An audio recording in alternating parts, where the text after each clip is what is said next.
Warning, there will be spoilers on this show. Please do not send us hate mail. Proceed at your own risk.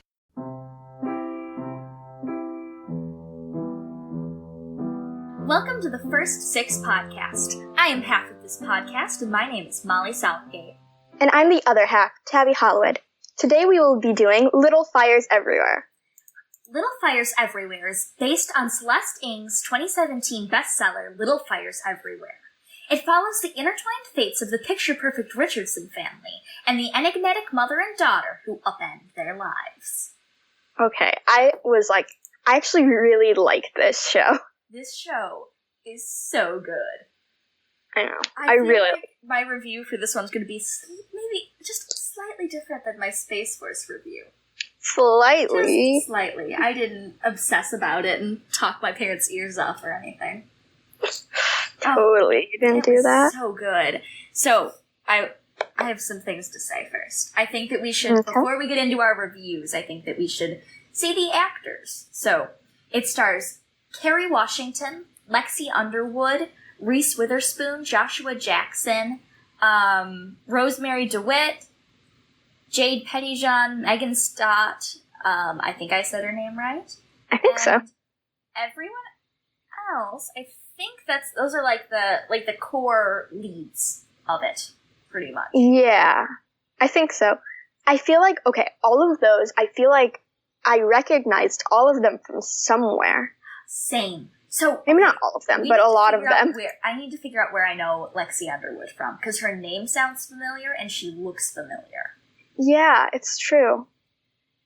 I'm looking up right now. I don't know. She was in, a lot of things that I have not seen. Little Fires Everywhere, Criminal Minds. Oh, No Good Nick. I've seen that show. Okay, that's... Oh, yeah. Yeah. Oh, wait, what? She was in the David S. Pumpkins SNL sketch. For the little kids one, they did a little kids David S. Pumpkins Halloween special. I might know her from that. Henry Danger. That's it. Okay. I've had auditions for Nickelodeon before, and when I do, sometimes I've been like, okay, let's look up some Nickelodeon type things to look at their acting. And I looked at Henry Danger. And that's where I know her from. Okay. Yeah. I probably know her from No Good Nick, but... Did you like that show? I did not. No. I think you can tell by my tone of voice that I was not a fan of that show. Neither was I. I watched a couple episodes of it, and I was like, okay. Well, I do have to say about this actress, though. See, I tend to be kind of picky about acting and things. Oh, same. She was astounding. Yeah, she was really good. Oh my gosh. I was so shocked, because sometimes I say this as a teenage actor, sometimes teenage actors can be iffy. Yeah. Sometimes it can be iffy. But, I felt that she was, on par with Reese Witherspoon and Kerry Washington. I think she was really good, yeah. So, what did you think of these characters? Well, actually, I found, Pearl, Lexi Underwood's character, I found that she was my least favorite. Really? I just found her, I don't know, it was just, yeah. Annoying. Oh. Almost? Well, my least favorite... I don't know if that's it. No, yeah, I get that. I felt that she was really selfish. Selfish, and yes. And that's one of my things. I want to say, I feel like everyone except for Moody is really selfish in this. Yeah. Maybe Izzy to a degree. It's true, yeah. But I feel like she does have a hard life and stuff. Yes. So I feel like... I'm not saying that, but if you think about it, Pearl, her mother has given her everything. But... her mom's doing her best. All she does is complain, and then it goes and, dumps her mom and goes off with this other family, and then she, adopts their, terrible, dysfunctional ways, and... Yeah. She was so selfish throughout this to Moody. I know. I felt so bad. I love Moody. Same. So much. And in the book, he looked exactly like how I pictured him. I was like, this is... Really? this cast, I have to say, looks exactly how I pictured them in the book. Really? I haven't read the book. It, you should. I would like to say that they did a really great job of translating it, in the adaptation of this. Oh, really? So certain times they, take out things, like in the Harry Potter movies. Oh, but yes. in this case, they added things. And most of what they added, it was all things that they had briefly mentioned in the book. So that was so exciting. Like when Izzy writes, "I'm not your puppet," on her face of the recital, which can I just say, Izzy was by far my favorite character. Hands down. Totally.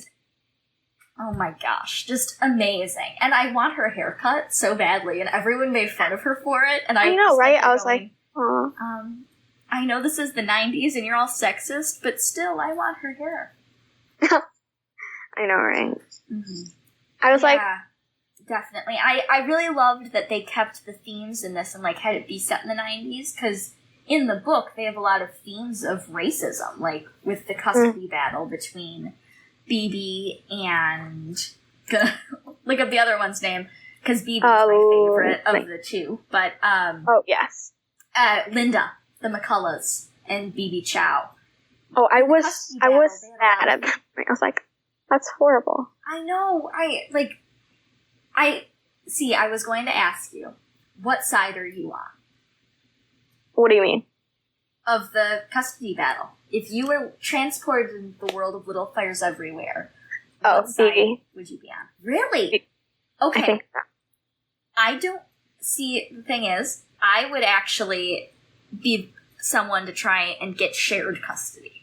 Because I believe that they both have equal rights as a mother.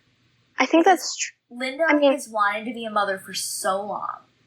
I know. And in the book, they get into it a little bit more, because it's got Elena's thoughts in it, and Elena talks about being by her friend's side, how many children she lost, because they don't say it in this, but I believe they said it every time she got pregnant, 10 times. Oh my gosh. And every time it was a miscarriage or something, there was some sort of something wrong. And it was just so gut-wrenching. And she just finally found this baby, and now they're going to take it away.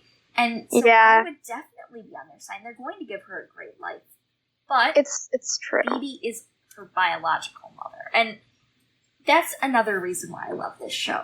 They really examine all different types of motherhood. Yeah.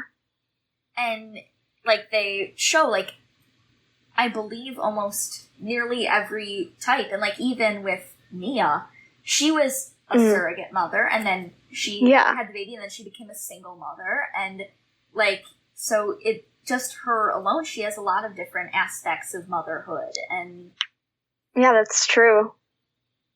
Yeah, definitely. Were there any other themes that you noticed throughout it?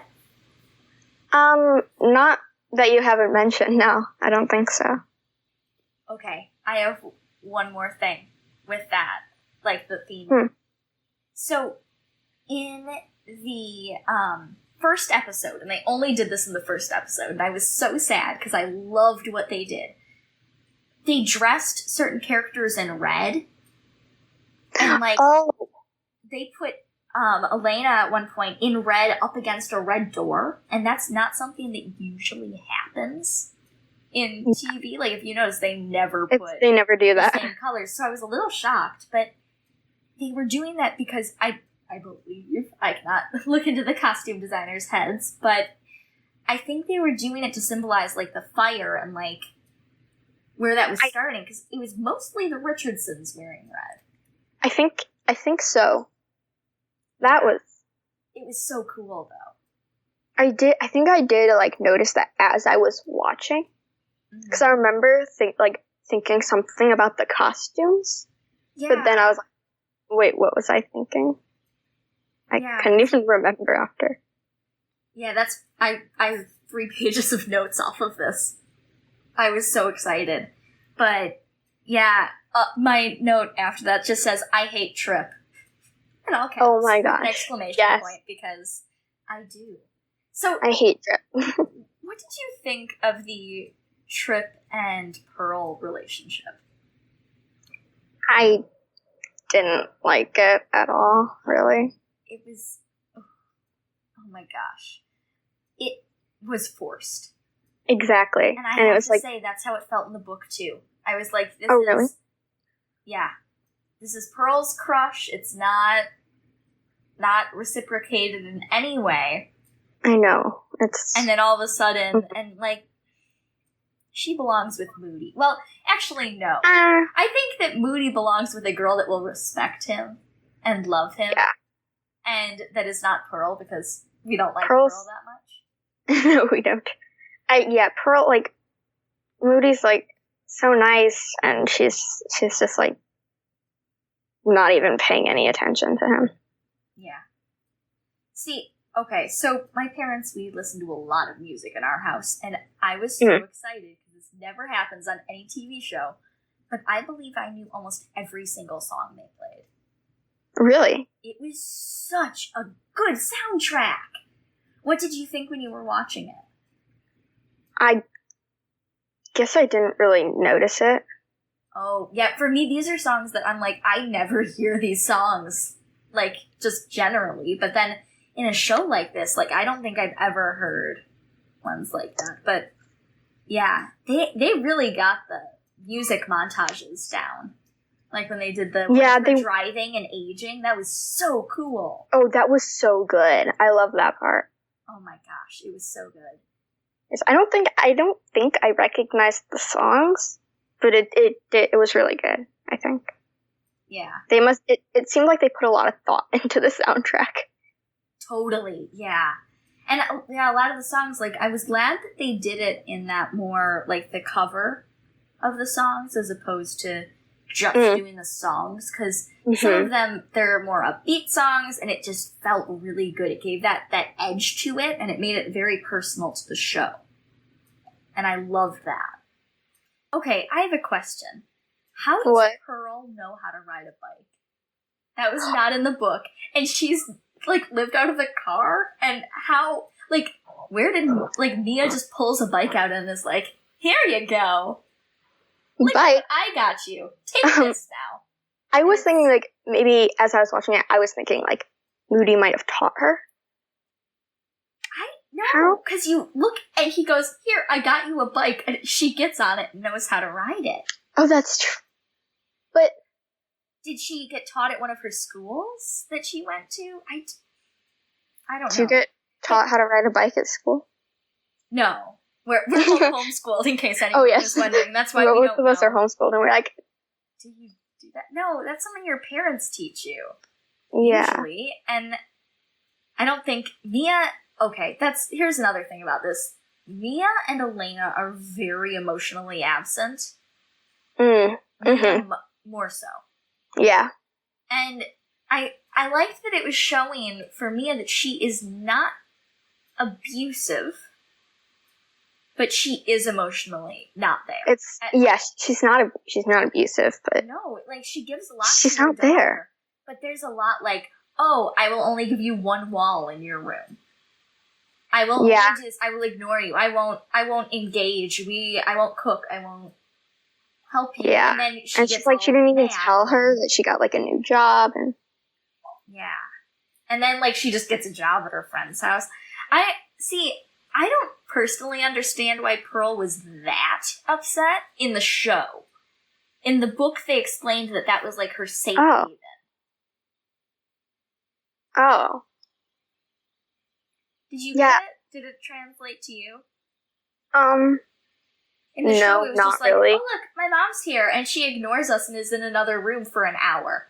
I'm so mad. It was like, there must be some reason, but I figured maybe they'd explain it like later or something, because I didn't get it at the moment. But then she loses her job. So it's not even like... It just... Well, she doesn't necessarily lose her job. It was a mutual firing. Yes. 2 favorite, like, all-time favorite lines when Nia and Elena are having that fight, and Elena's being all judgy and going like, oh, well, she didn't make good choices. You didn't make good choices. I made good choices. And Mia looks her in the eye and goes, you didn't make good choices. You had good choices. I was like... Yes, I love that line. It was just all snaps, all around. That was just brilliant. And like when Phoebe looks at her and goes, oh, you have children, right? How much would you sell them for? Oh, yeah, that was sad. The writing on this show is just... That was... beautiful. Beautiful. Did you have any favorite lines? I had a favorite. I think it'd probably be the you had good choices line. Mm-hmm. I think I don't know if I had a favorite line. I like all of them. Yeah. Okay, so I have a question. So Lexi gets pregnant. Oh, yes. Did that make sense to you? Because in the show, I was looking at it and they were very vague. What do you mean? Until, like, she gets the abortion. Like, before that, they were very much, it felt in the beginning, like, when they did the pregnancy test and all that, I kind of felt, maybe because I looked away for a second or something, but I felt like they weren't really showing it was a pregnancy test, and I didn't know if it would translate to someone that has not read the book and didn't know what was happening. Because, like, for me, I was like, oh, obviously this is this part in the book. Oh, but for me, actually, it did translate.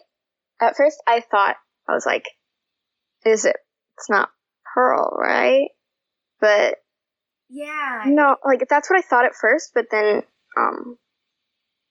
it definitely, for me, translated that it was a pregnancy test. Okay. I felt like it was a little confusing. But, yeah. I really loved that whole plot. And, like, when Pearl was just, like, the best friend. I don't necessarily like Pearl that much, but she would be, like, a great friend. Like, she's so sweet and helpful, and... too sweet and helpful to her moms. Because Lexi is selfish, and I feel like that's very much a theme. Like, along with the motherhood stuff, it's like, let's see how selfish and manipulative we can make people be. Yes, that was... Yeah, my next... See, but that's the other thing. You were saying earlier that Mia was emotionally absent and stuff. Mm-hmm. But when she did that and she used Pearl's name, at the hospital, like, she did seem to, like, she really cares about Pearl, I think. Like, she's not there all the time, but she really does care a lot. I don't know if emotionally absent was the right thing for me to say. No, I think I might have a different definition than you're thinking of. She is there for Pearl, and sometimes she shows it, but she only shows it in outbursts when she's really angry and aggressive at Pearl, and really frustrated. And I feel like that the only time we really see her care for Pearl in that way is when she's being aggressive, or when Pearl did something. Oh, yeah. But you can tell just by, like, the way that she moves around her and her body language that she really does care so much. But then again, if she actually cared, would she move her daughter around like that and, like, ban her from seeing friends and, like, upend her life constantly? Yeah,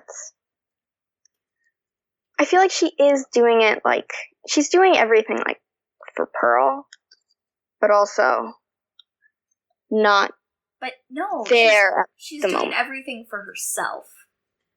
And she does what she can for Pearl, but after doing what she can for herself. Also, I just have to say, Mia needs to start hiding her drugs. Because everyone was going in and, like, trying all of her drugs, and it's just... yeah. It's like, okay, Mia, just settle down, and, like, your daughter is a teenager and has teenagers over. So, I wouldn't just have pot, lying around your house? I think she was trying. Like, she wasn't supposed to let anybody go into that room. But the door wasn't closed? That's and true. It was Maybe all open. It wasn't even it's not even necessarily a room. It was just kind of like there. An open space. So, yes. So you've been to my house. I'm going to give everyone my house layout now. This is good. So, there's my living room. There's this big room. And then there's, this little half wall, but very bizarre, partway through the room. And then they've got the dining room and the kitchen. But the dining room and the kitchen don't have doors. And it's essentially just a part of the living room and the main level.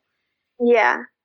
That's what their house layout was like. It's not something that you couldn't go into my house and go, okay, don't go in the dining room. But where does the dining room start? It's just... That's true. All one unit. Yeah, that's true. I think maybe she thinks that Pearl is, more responsible or something. Does she, though? Because it really seems like she doesn't trust her all that much. Yeah, I mean, that's true. I really don't know why she would do that then. Yeah. Something I wrote in my notes just says manipulation. In all caps. What? So many exclamation points. I think it was about Elena. I just wrote, manipulation. I remember I wrote it yesterday. I'm like, oh, this is going to be so funny when we record because I won't know what I'm talking about. This is going to be a story. Oh. And then it wasn't. It was just, I didn't know what it was, though. So. Oh, well. Okay, then. It's just, there is a lot of manipulation in this show, though. And it's interesting to look through and see, okay, that character was trying to get this, and I just find Elena to be such a fascinating character. She's so thought out. And the actress that was playing her younger self looked nothing like Reese Witherspoon. I know. I mean, the hair. The hair, but that's it. See, and it's I feel like they weren't actually, they didn't... looked so much like her. They looked exactly like, Izzy. Oh, Izzy wait. and Lexi, for sure. I was like, these could easily be her children in real life. But then, I'm like, did they run out of people that look like Reese Witherspoon? Partway through? Or, I didn't, But I did think the actress did a great job. I was just How old was she supposed to be then? I think she was supposed to be, 18 and then 30 or so. But, because she's 40, I believe she's 47 when the show takes place. I don't know how I know this, but I know she's in her 40s. Okay. Because, I feel like that, the difference of how they look and stuff, and, I know, I was like, that, I could not, 17 years, it's I felt like it was, so when someone's drawing and how when they try to draw a younger version of the character they're drawing, they always make them have, bigger eyes and, maybe, a slightly bigger face and make them, a little shorter, and it looks like that. How people... It does. And it's the same thing for Mia. I felt like Mia looked closer, but then... Yeah, I feel... And the actress, once again, beautiful job. Just stunning. This amazing acting, but... Honestly, I don't think that she looked like her that much. No, I think that was what really, got to me. Yeah. During that part, I was just I don't think that they looked enough alike. Mm-hmm. It really took me out of it. And I was like, okay, so how old is Pearl? She's just starting high school? No, she's a sophomore. She's a sophomore in high school. So I think Izzy's just starting high school. 15? Yeah, 15 or something. 16. I don't know. We don't go to school. We don't go in for that sort of thing. Yeah, so 15 or 16, around that age. Mia changed a lot then. She looks a lot different in like 15 years. I'm like, she looked very young there. I felt like they could have gotten away with it more if they had said, like, oh, this is her from high school. Yeah. See, that would make sense. But or, younger high school. Because they said in it that she was 18, and then it went up, and it went till she was, like, 19, I think? Yeah. I think that actress looked 19, or 18. Mm-hmm. But not for Mia. Like, yeah. And she was very They don't perky. kind of like... I felt like she was, like, the writing. It was very much, like, very clear and, like... Because Mia is very, like, dark and just talks like this. But this actress is more like, oh, hey, guys, I'm Mia. That's true. I don't think I am. It's just, I did not like the younger version, I don't think. Yeah. Because they just, like, especially since if you watch when Pearl is growing up, it's like, so it's a different actor for Pearl. There's like 4 actors, I think, or 3. Know. I was looking down for that one part because I was writing notes. So well, there's like I saw there were baby Pearl, young Pearl, older Pearl, and then how Pearl is now.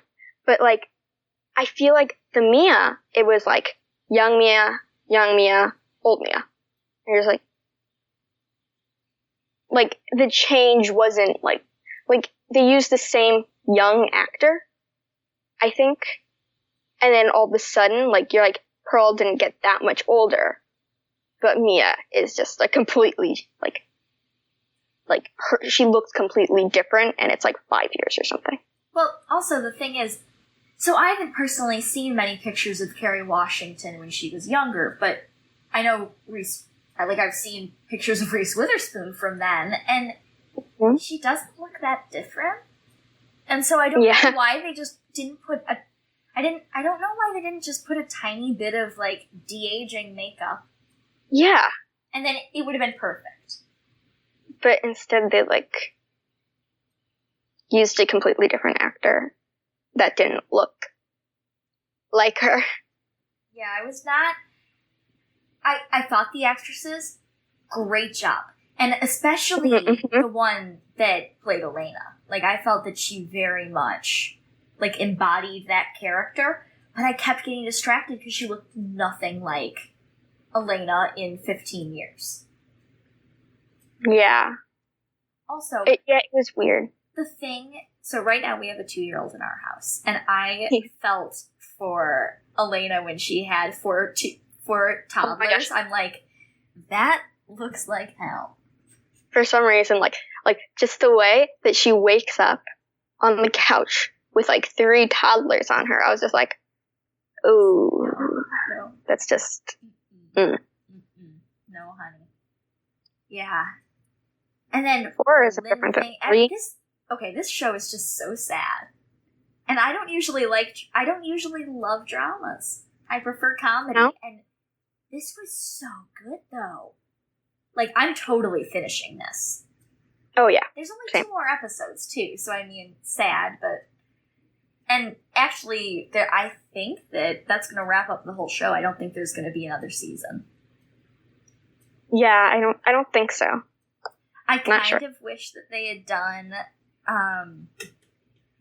11 episodes, because I listened to the book on audiobook, and it's 11 hours long.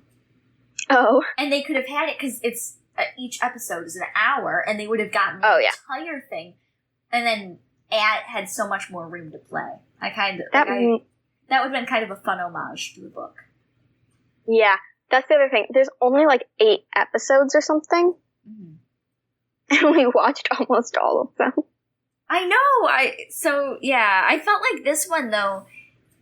I honestly got a feel for how it was going to be, like from the first second. That first scene, and it opens exactly how the book opens, and I freaked out. I watched it the first time with my dad, and I was like, Dad, this is this. I'm like, oh, I'm going to write notes about that. He's like, I need you to not talk through the entire show. I'm like, okay. How did that work out for you? Well, he watched the first part with me, then he had to go, and I just watched all the other episodes, and I just talked to myself. Or you. Yes, we were texting a little bit when we were watching.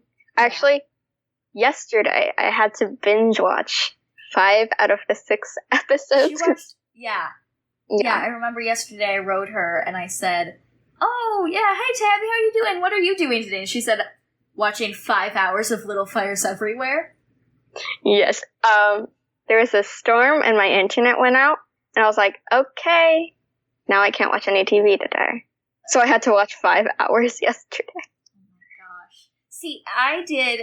I'm very much, not in all the ways, I would hope not in all the ways, but in some ways I'm very much Elena, and I mapped out in my head how I'm like, okay, if I watch 1 episode a day, then I have 1 day extra as a buffer, so that way I don't need to watch an episode that day. And then I will have watched all episodes, and I'll have watched 1 hour a day of this show, and I will roughly take this many notes. And I was like, oh, who have I become?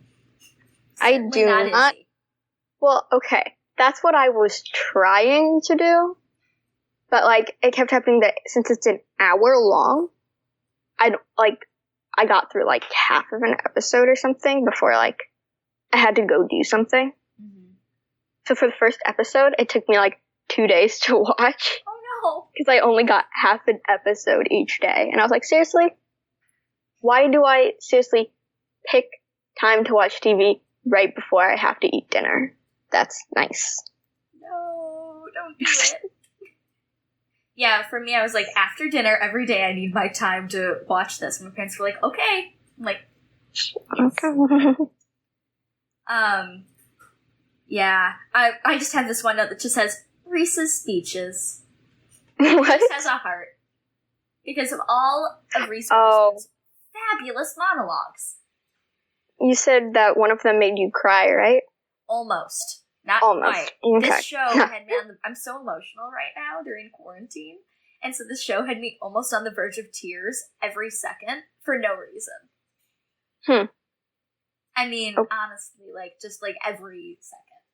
But especially Lexi's abortion scene. That one was so sad. And then the one where Elena has this speech about motherhood. I'm choked up now. It was so... When she's talking that about one was so... holding her daughter and how she doesn't get to hold her anymore. And... Oh. See, okay, one of my favorite things in the book they did not do here. And it made me so sad. What? So the reason in the book that Elena reacts that way to Izzy is because when Izzy was born, she was a preemie. Oh. And she was so little. They had to put her in an incubator. Oh. And she had so many possible things. She could have honestly died any second for most of her life. And so she was constantly on high alert. Elena was constantly on high alert. Oh, yes, thank you. Elena was constantly on high alert over Izzy, terrified. And Izzy never understood. So she was just why are you constantly all over me? And eventually that high alert turned into resentment. And it started, and it wasn't real resentment because it's still a kid, but to a degree. Yeah, Yeah, I think that would have helped understanding why Elena's doing everything. I know, and I thought that I loved their explanation because you never really think about it when you're reading it, but she had 4 toddlers and then had 4 I know, right? Can we just talk about the fact that she had to endure living with 4 middle schoolers? Oh. And at least 2 of them are popular. Yeah. Oh, yeah. And then there's Izzy, and then Moody is. Moody is not. Moody is not Moody's popular. just. I see the face you made when talking about Moody. He is not. No. No. I mean, he would be popular with us. We would be his best friends because he's perfect and amazing. But no. He's not popular. Okay, and another thing. So, I actually loved that they switched this around. So, in the book, Pearl is with Trip, and they keep it a secret from everyone, but Pearl doesn't tell Mia any part of that, like about losing her virginity. Oh. And in the book, she just, like, skates around the question. It's like, oh, don't worry, Mom, I'm not pregnant. And I was so, like, heartbroken listening to that. And when I was reading it, and I was just like, that is so sad that she didn't tell her mom. But then in the show, they fixed it, and it felt so natural for the character. So I was like, thank you, TV. The one complaint I had from that entire book series, just the entire book, was that she didn't tell her mom, and they changed it, and then added even more things. So yeah. So what did you think about the storyline with Elena's ex-man? Oh. That was like, I don't know about that. Not in the book at all. Really? I had no idea what was happening. I was like, yeah, they feel briefly like mentioned a character somewhat like that she like, oh, he asked me to go and protest Vietnam in the book. He asked her to go and protest with him. And, like, tried to whisk her away and, like, become a hippie with him. And she said, she made that sound at him and went away. And then she regretted it her entire life. But I felt this was more in character for Elena to be in love with a guy like, oh, we're going to go to work at the New York Times. And yeah, I also feel like it didn't come in until, like, the 5th episode, right? No. Fifth. Yeah, 5th episode. It didn't come in until 4th episode? Oh. These episodes are so long, it just feels like they all just bleed into each other. But it was like, I found it weird, almost. Because, like, in the 4th episode, you're like, why is this happening? Yeah.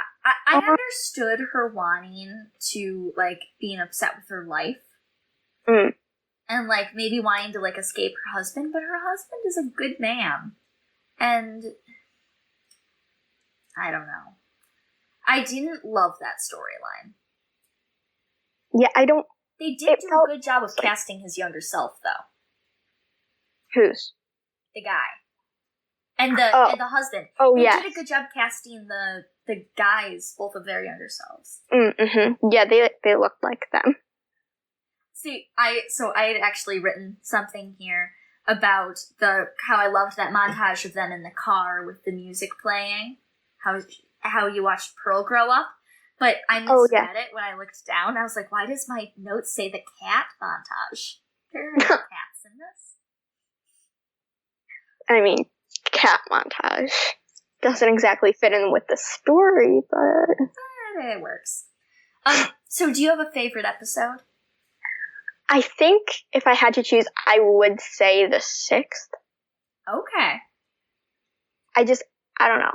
I felt like it explained everything, and I really kind of like, I liked it, even if the actors didn't look like them. I was gonna say, so I'm surprised by this, because I know that you didn't like that one storyline with the guy that much, and that was what the 6th episode was about.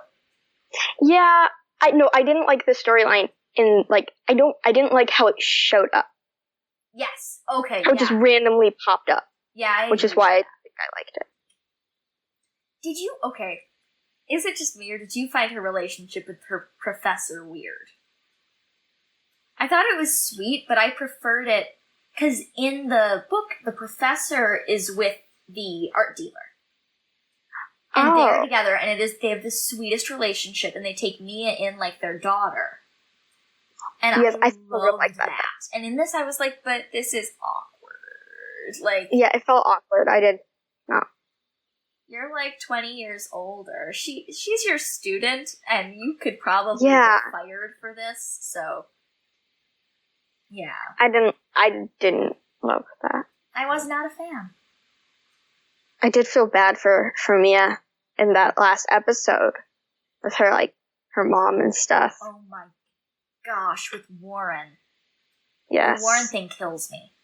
And then, like, she gets a call and stuff, and she's like, oh, yeah. And this person just died as well, so... Oh. And also with that, I felt like they didn't build it up enough. With her dying, it was just like, oh, yeah. Here's a random call. You know the woman that you're in love with? She's dead. Yeah. But in the book, they actually did have it be that she went to visit them more, and it was that she was, she could see her getting sicker.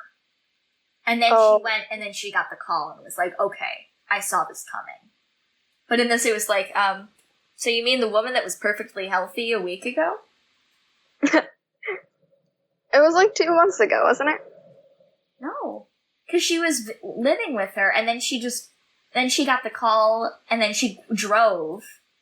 Oh. They said that she had been hiding the illness, but she showed no signs of it, but they said it was so unbearable she couldn't live with it. So how would she hide that? Yeah, that was... I might have a couple criticisms about this. Yes. Just a couple, though. Like, overall, this show was beautifully shot. I loved the use of color, like I said, with all the red, and I loved the acting and the writing. Oh my gosh, the writing was so good. That one, every time, though, the thing about Mia in New York, every time Mia would have a dream, I'd be like, what's happening? What's happening now? Oh my gosh, what's gonna happen now? It's like, I don't know why. Did you like the dreams? I did like the dreams, but they felt like so different than the rest of the show. But that's how dreams feel. I don't know. I have really vivid dreams, and I have and so like when I dream, it's like totally different than reality. Mm-hmm. My dreams are so weird. That was a couple nights ago. So like I said, they're very different than reality. Yes, but like I don't know, but those like every time those would pop up, like I almost like jumped or something every time. It was so scary.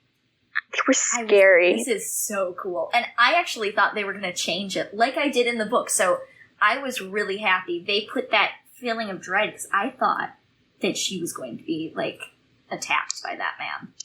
Yeah. I seriously believed, like, I was like, oh, they must have changed the story. Oh, really? They changed it. When I saw that, I was like, oh. And then the man came up to her, and I was like, he is so creepy, first of all. Okay, that was so creepy. But then that was so sad when he's like, you just look so much like my wife, and we just need you. I know, right?